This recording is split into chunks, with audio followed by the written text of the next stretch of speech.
Hello everyone, welcome to my reading wrap up for August, and I just got through 4 books this month, and so I decided to also do a book haul, and most of these books are from Bookoutlet and some are from Awesome Books. Awesome Books is a UK based online bookstore that sells new and used books, and I've ordered a ton of books from them, but unfortunately they put the price of their used books up quite a bit, and they do have free shipping, but it just still a little too expensive for used books. So I'm very glad that I found it before their prices went up, because I got a lot of very hard to find books for here in Canada.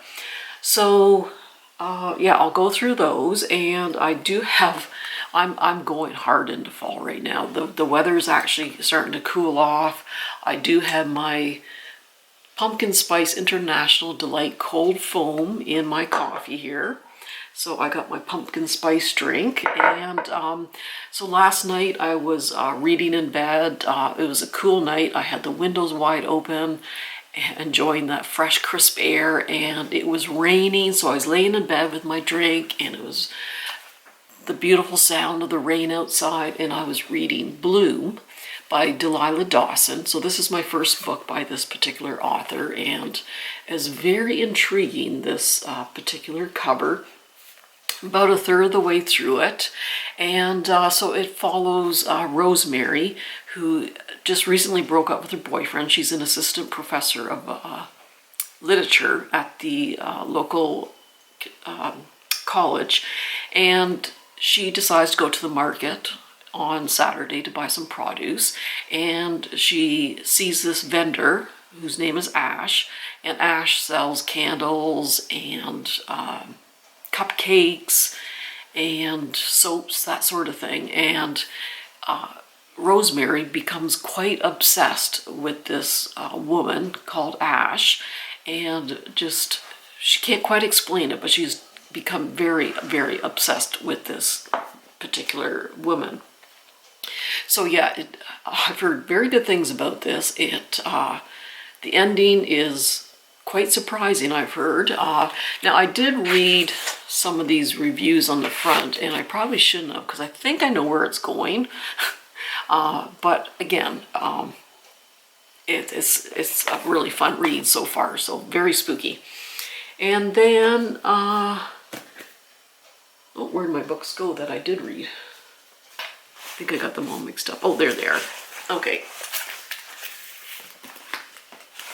So the first book I read, I did want to read this in the summertime, and it's by Frederick Bachman, and I did read the first 2 books in the Beartown trilogy, and I gave both those 5 stars.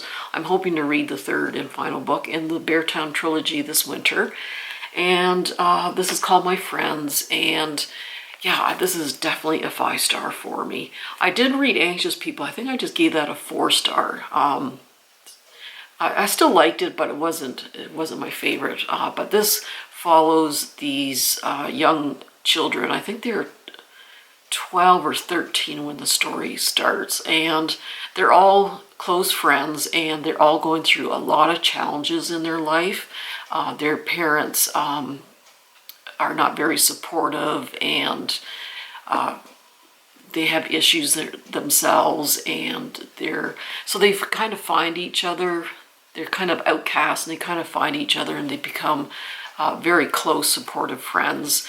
And so it kind of goes back and forth in time. And present day, there's this woman who's neurodivergent, and she wants to find this particular artist who actually was one of the young people growing up, and she wants to meet this artist and that. And yeah,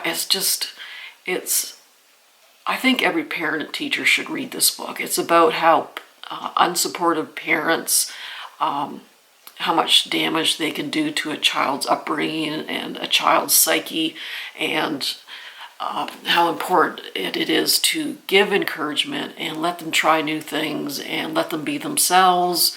And yeah, it's such a good book. And it was like 450 pages, but it didn't seem that long.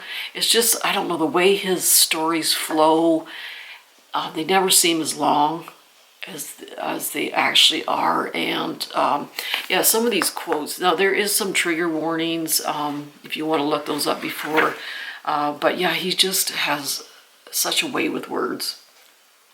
So he would often try to think that perhaps that has to be the case, that our teenage years have to be simultaneously be the brightest light and the darkest depths, because that's how we learn to figure out our horizons. So yeah, a lot of these kids, they had real talent in that, but the parents didn't really nurture that talent, and the teachers really discouraged them. So it's just such an important read. It's the incomprehensibility of death that drives people mad, so that we forget how to breathe and how to walk, until we spend whole nights stumbling about in dark rooms, calling and calling, trying to understand how there can be a phone number that no longer belongs to anyone. So yeah, I put a lot of tags in here. I'm not going to read all the quotes, but yeah, he's just such a phenomenal writer. And then the next book was The Other Side of Mrs. Wood by Lucy Barker. So I do love my history, and this is a fascinating look at how the Victorian time period, how obsessed they were by the occult and seances.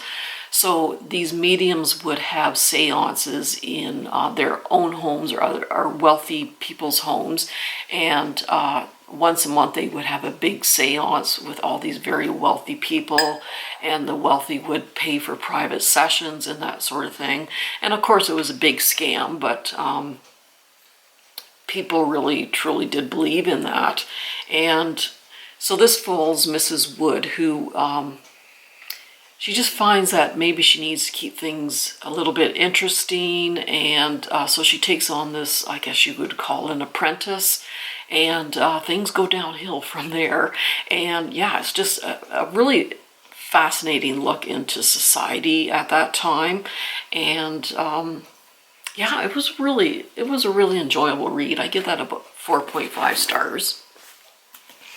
And this is by Katie Welch, The Wages of Sin. So this is the first book, and I do have the second book of this. So this follows Sarah Gilchrist. She's one of the first medical students in the Edinburgh College of Medicine, and I'm not sure if this was the first year they let the women practice or study medicine. But it's a very interesting look into how these women were treated, and many other professors and the fellow students did harass them, and didn't feel like medicine was a place to be for women, and their struggles as medical students. And this follows this particular medical student called Sarah, who she ends up working in this clinic after hours, and she comes across this prostitute and treats her, and then a few days later she's doing an autopsy on this particular prostitute, and she just investigates the death. But it's very atmospheric. The medical part of it, being a retired nurse, the medical part of it is quite fascinating for me. And yeah, I give this a 4.5 stars, and I'm really looking forward to the next book. And this beautiful copy I got off of Awesome Books. This is The Burial Plot by Elizabeth McNeil, and she is the author of The Doll Factory, which was her debut novel, and I think I gave that 4.5 stars, and I'm giving this about 4.5 stars also. And yeah, it has these beautiful sprayed edges, and I didn't realize this when I had ordered it. Just a very beautiful, beautiful cover. And it is signed by the author. So this follows Crawford and Bonnie, and they're kind of like scam artists. They rob people, they scam people to make a living. And one day Bonnie is being attacked by this man. She pushes him to the ground, and she thinks she's killed him, and she takes off. And her boyfriend Crawford says, well, we gotta get you out of town or you'll be caught. So he sends her as a maid to this manor just outside of London.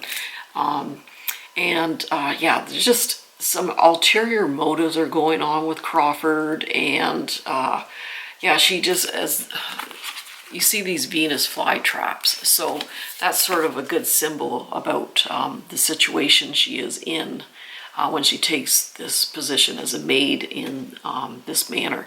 So yeah, I really enjoyed this one. I give this a 4.5 star too. It was really good. So those are the books I read, and so I'll go over the books that I purchased. I would say the majority of these are from Book Outlet. And yeah, I was really excited to get this one, and it was going fast. And this is the third book in the Emily Wilde series, and this is Compendium of Lost Tales. So the first book was Emily Wilde's, what was it called? Encyclopedia of Fairies. The second one was Emily Wilde's Map of the Other Lands. So I believe this is the last book in the series, and this follows Emily Wilde, who is a dryadologist, which is basically she studies fairies. So she is going to various parts around the world, studying all these different types of fairies. There's hundreds of species of the fae, and then she wants to write this encyclopedia of fairies once she has done studying them. And she does have an academic rival, and his name is Wendell, and yeah, they make a fun couple. So yeah, I really enjoy this series. It's a cozy fantasy, I wouldn't say low stakes, I wouldn't say high stakes, but it's just a cozy, fun kind of read. And yeah, I'm really happy to get my hands on the third book of that series. And this one was off Book Outlet, also a beautiful copy. This is the Fellowship of Puzzle Makers, and has sprayed edges of the puzzle pieces. And inside, so this is actually a little cutout of a puzzle piece here. So this follows Clayton Stumper, and he is 25 years old, but he dresses like your granddad and drinks sherry like your aunt. He is abandoned at birth on the steps of the Fellowship of Puzzle Makers, and he is raised by the sharpest minds in the British Isles and finds himself amongst the last survivors of a fading institution. So yeah, when this particular woman dies, she bestows her final puzzle to him, a promise to reveal the mystery of his parentage and prepare him for his future. So it's kind of like a found family type of story. So that sounded just very cozy. God, what a gorgeous book. And had this on my radar for a while, and it popped up on Book Outlet, A Dark and Secret Magic by Wallace Kinney.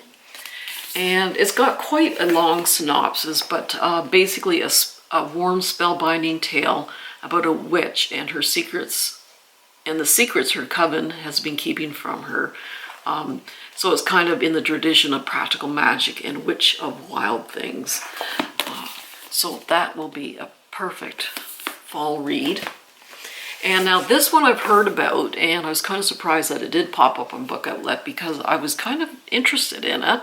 So this was actually written in 1871, and this is Carmilla, and this is by Sheridan Le Fanu, the cult classic that inspired Dracula. So this was actually written 26 years before the original vampire story. And so I thought, oh, this will be interesting. So in an isolated castle deep in the Austrian forest, Laura leads a solitary life with only her ailing father for company, until one moonlit night, a horse-drawn carriage crashes into view, carrying an unexpected guest, the beautiful Carmilla. So begins a feverish friendship between Laura and her mysterious, entrancing companion. So, oh, that sounds so good. So yeah, this was the OG of the vampire books. Yeah, I just found out about it a few years ago, and I thought I really want to read that and find out. This is another gorgeous book off of Book Outlet, and this is Constanza. It's a signed copy. And oops, almost dropped off into my drink. It actually has a bookmark that comes with it. So this takes place, now I believe this is based on a true story. So this is based in the 16th century in Rome. So the cobbled streets hum with gossip and sin. Constanza is a respectable young wife until she meets the famed sculptor and star of Roman society. And they begin this passionate love affair, and they are found out, and she is betrayed, abandoned, banished, and so yeah, I haven't read any books at that time period in Rome, and it's just absolutely beautiful. Oops. Alrighty, and I can't remember if I showed this or not. This was, I was very surprised to see this on Bookoutlet because it's a fairly recent release. And it's Broken Country by Claire Leslie Hall. So it's gotten very, very good reviews, and it sort of follows like a love triangle in the English countryside.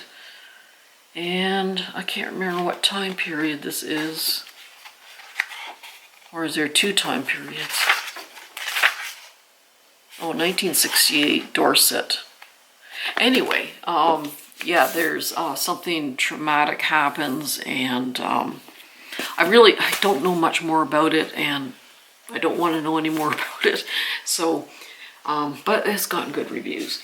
Now this one, I love very strong female protagonists in historical novels.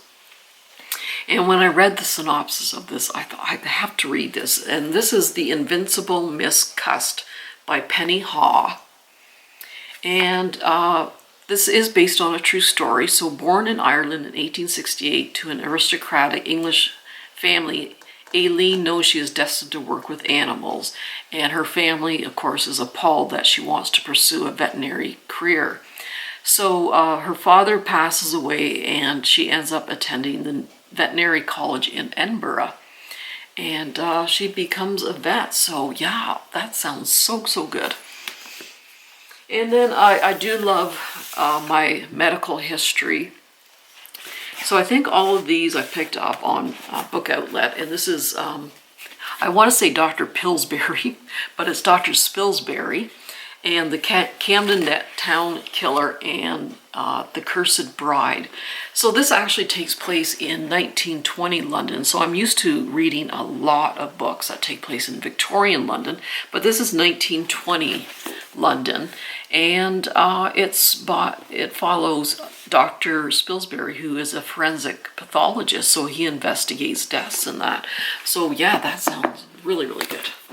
And then this is another this takes place in Victorian England, and it follows this female doctor, which was unusual in the day, and she works with this particular detective from Scotland Yard to investigate deaths. And it takes place about in 1860s. In the twilight streets of Victorian London, a gruesome series of murders unfolds, and Dr. Julia Lewis, one of Britain's first female physicians, along with Detective Inspector Tennant of Scotland Yard, investigate the deaths. So this one is Murder by Gaslight by Patricia McDonough, and A Flash of Emerald. So, just those are my kind of books, and they're going to be such good books for the fall. Alrighty, and then, speaking of that, well, I'll do this one first. So this is by T. Kingfisher, Sword Heart, and look at that cover.